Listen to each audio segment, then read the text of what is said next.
Guys, welcome back to my YouTube channel Prathees blog. So ಬನ್ನಿ, ನಾನು ಇವತ್ತು ಒಂದು ರೆಸಿಪಿ ತೋರಿಸೋಣ ಅಂತ ಬಂದಿದ್ದೀನಿ.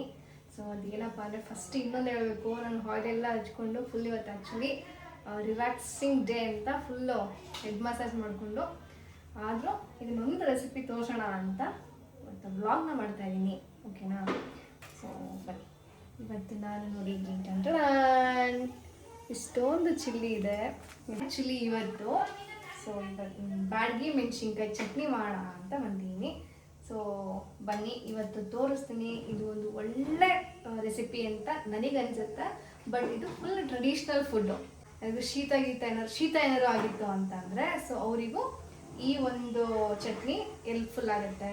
ಓಕೆನಾ? ಮತ್ತು ಚಳಿಗಾಲದಲ್ಲಿ ಮಳೆಗಾಲದಲ್ಲಿ ಎಲ್ಲ ಇದು ಚಟ್ನಿ ತುಂಬಾ ಎಲ್ಲರಿಗೂ ಇಷ್ಟ ಆಗುತ್ತೆ. ಓಕೆನಾ? ಬನ್ನಿ, ಇದನ್ನು ಯಾವ ಥರ ಮಾಡ್ತೀನಿ ಅಂತ ತೋರಿಸ್ತೀನಿ. ಫಸ್ಟು ಏನೆಲ್ಲ ಇಂಗ್ರೀಡಿಯೆಂಟ್ಸ್ ಬೇಕು ಅಂತ ನಿಮ್ಮ ಹತ್ರ ಶೇರ್ ಮಾಡ್ತೀನಿ. ಫಸ್ಟ್ ಬಂದು ಬ್ಯಾಡಗಿ ಮೆಣಸಿನ್ಕಾಯಿ. ನೆಕ್ಸ್ಟ್ ಬಂದು ನೋಡಿ ಇಷ್ಟು ತೊಗೊಂಡಿದ್ದೀನಿ.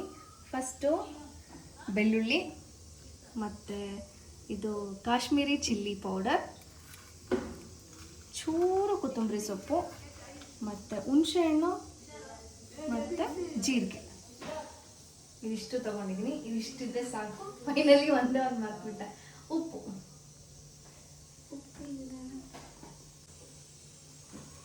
ಫೈನಲಿ ಲಾಸ್ಟು ಉಪ್ಪು. ಓಕೆನಾ? ಸೊ ಇದಿಷ್ಟೇ ಸಾಕು. ಇದಿಷ್ಟೇ ಒಂದು ಐಟಮ್ಸ್ನಲ್ಲಿ ನಾವು ಎಷ್ಟು ಚೆನ್ನಾಗಿರೋ ರುಚಿಯಾಗಿರೋ ಒಂದು ಚಟ್ನಿ ಮಾಡ್ಬೋದು ಅಂತ.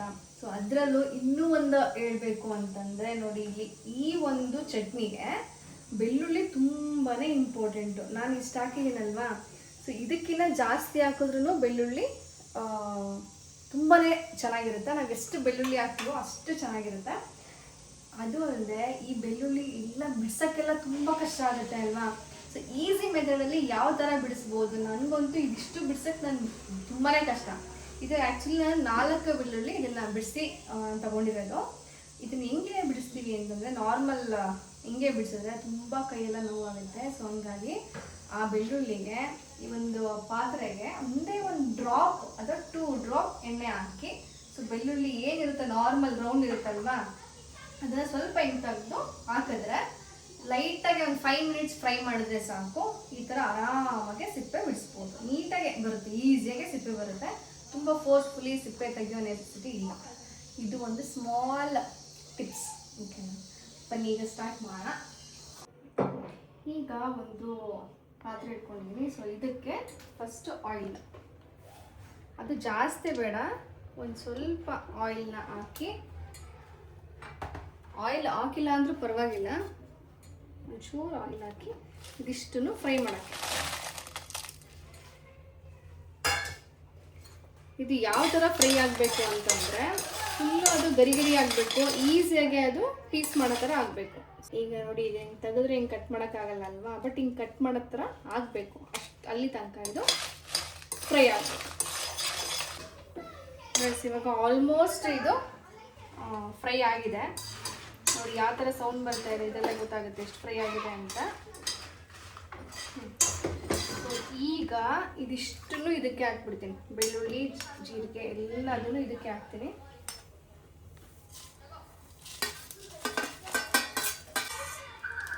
ಈಗ ಒಂದ್ಸತಿ ಸುಮ್ಮನೆ ಹಂಗೆ ಫ್ರೈ ಮಾಡ್ಕೊಳ್ಳೋಣ. ಇದೆಲ್ಲ ಫ್ರೈ ಆದಮೇಲೆ ಇಷ್ಟೇ ಇದು ನಾವು ಮಾಡೋದು ಚಟ್ನಿ. ಇದನ್ನು ಗ್ರೈಂಡ್ ಮಾಡಬೇಕು. ಬಟ್ ಇನ್ನೊಂದೇನಪ್ಪ ಅಂದರೆ ಗ್ರೈಂಡ್ ಮಾಡುವಾಗ ಇದಕ್ಕೆ ಒಂದು ಸ್ವಲ್ಪನೂ ನೀರು ಹಾಕಿದೆ ಹಂಗೆ ಗ್ರೈಂಡ್ ಮಾಡಬೇಕು. ಇಲ್ಲ ಒಂದು ಸ್ವಲ್ಪ ಬೇಕು ಅಂದರೆ ಅದಕ್ಕೆ ಚೂರು ಆಯಿಲ್ ಹಾಕೊಂಡ್ರೆ ಸಾಕು. ಆಯಿಲ್ ಜೊತೆ ಗ್ರೈಂಡ್ ಮಾಡಬೇಕು. ಚೂರು ನೀರು ಟಚ್ ಮಾಡದೆ ಮಾಡಬೇಕು. ಆವಾಗ ಇದು ಗಟ್ಟಿ ಬರುತ್ತೆ ಕನ್ಸಿಸ್ಟೆನ್ಸಿ. ಇಲ್ಲಾಂದರೆ ಫುಲ್ ನೀರು ಥರ ಅನಿಸುತ್ತೆ.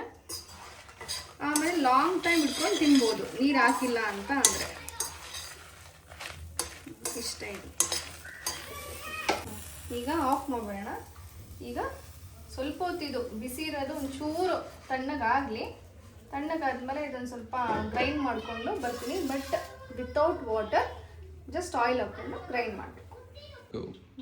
ಇದಿಷ್ಟು ಮಿಕ್ಸಿ ಜಾರಿಗೆ ಹಾಕ್ತಾ ಇದ್ದೀನಿ ಗೈಸ್.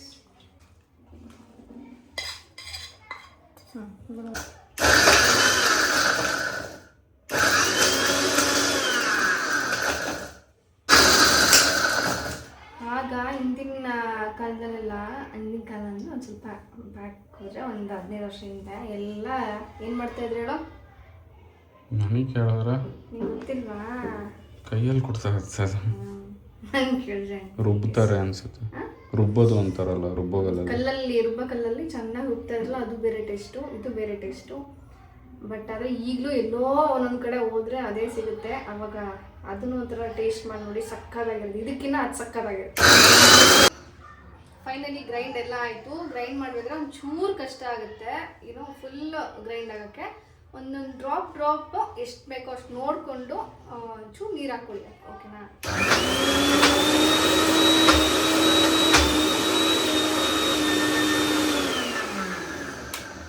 ಇವಾಗ ನಾನು ತೋರಿಸ್ತೀನಿ ಹೆಂಗಾಗಿದೆ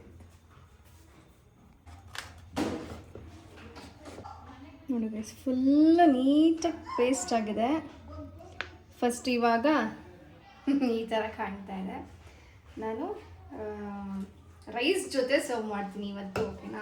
ಇದ್ರ ಜೊತೆ ಜೋಳದ ರೊಟ್ಟಿ ಜೊತೆ ತಿನ್ಬೋದು, ಚಪಾತಿ ಜೊತೆ ತಿನ್ಬೋದು, ಇದಕ್ಕೆ ತುಪ್ಪ ಹಾಕೊಂಡು ತಿನ್ಬೋದು. ರೈಸ್, ಬಿಸಿ ಬಿಸಿ ರೈಸ್, ತುಪ್ಪ ಮತ್ತು ಚಟ್ನಿ. ನೋಡಿ ನನ್ನ ಬಾಯೆಲ್ಲ ನೀರು ಬರ್ತಾ ಇದೆ ಇವಾಗ. ಓಕೆನಾ? ನನಗೆ ಅಷ್ಟು ಸಖತ್ ಇಷ್ಟ, ಯಾಕೆಂದರೆ ತುಂಬ ದಿನ ಆಯಿತು ನಾನು ಇದು ತಿಂದು. ಸೊ ಹಂಗಾಗಿ ಇವಾಗ ನಾನಂತೂ ಬ್ಯಾಟಿಂಗ್ ಮಾಡೋದು ರೈಸ್, ತುಪ್ಪ ಮತ್ತು ಈ ಚಟ್ನಿ. ಇವಾಗ ಫಸ್ಟ್ ಸರ್ವ್ ಮಾಡ್ತೀನಿ, ಓಕೆನಾ? ಕ್ಯಾಮ್ರಾ ಹಿಂದೆ ಇರೋ ಕ್ಯಾಮ್ರಾಮನ್ಗೂ ಬಾಯಲ್ಲಿ ನೀರು ಕೊಡ್ತಾ ಇತ್ತು. ಹೌದು, ಬಾಯಲ್ಲಿ ನೀರು ಬರ್ತಾರೆ.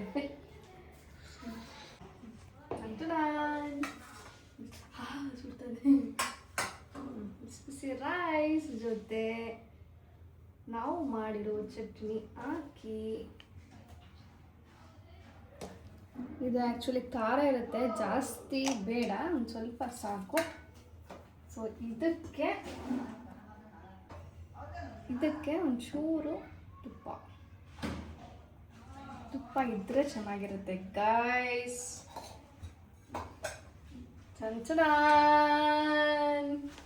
This is Prathees prepare chutney, garlic and Byadagi ಮೆಣಸಿನ್ಕಾಯಿ chutney guys, ready to eat. ಬನ್ನಿ ಗೈಸ್, ಒಂದು ಟೇಸ್ಟ್ ನಿಮಗೆ ಫಸ್ಟ್ ಟೇಸ್ಟ್.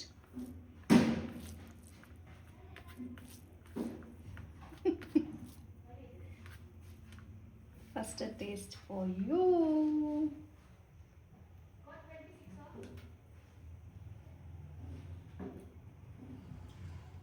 ಖುಷಿ ತಿಂದ್ಬಿಟ್ರೆ ಇದನ್ನ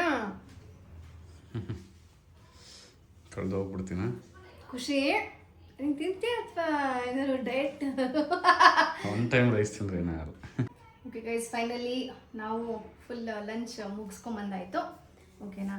ಸೊ ಸರಿ ಗೈಸ್, ಈ ನನ್ನ ಒಂದು ರೆಸಿಪಿ ವ್ಲಾಗ್ ನಿಮಗೆಲ್ಲ ಇಷ್ಟ ಆಗಿದೆ ಅಂತ ಅಂದ್ಕೊತೀನಿ. ನೀವು ನಿಮ್ಮ ಮನೆಯಲ್ಲಿ ಮಾಡಿ ಅದನ್ನು ಟ್ರೈ ಮಾಡಿ ಟೇಸ್ಟ್ ಮಾಡಿ ಅಂತ ಹೇಳ್ತಾ, ನಿಮಗೆಲ್ಲರಿಗೂ ಇಷ್ಟ ಆಗುತ್ತೆ ಅಂತ ಹೇಳ್ತಾ ಈ ನನ್ನ ಬ್ಲಾಗ್ನ ಇಲ್ಲಿಗೆ ಎಂಡ್ ಮಾಡ್ತಾ ಇದ್ದೀನಿ. If you like my video, please like, share and subscribe to my YouTube channel, Pratees Vlog. See you on the next vlog. Thank you for watching. Bye bye.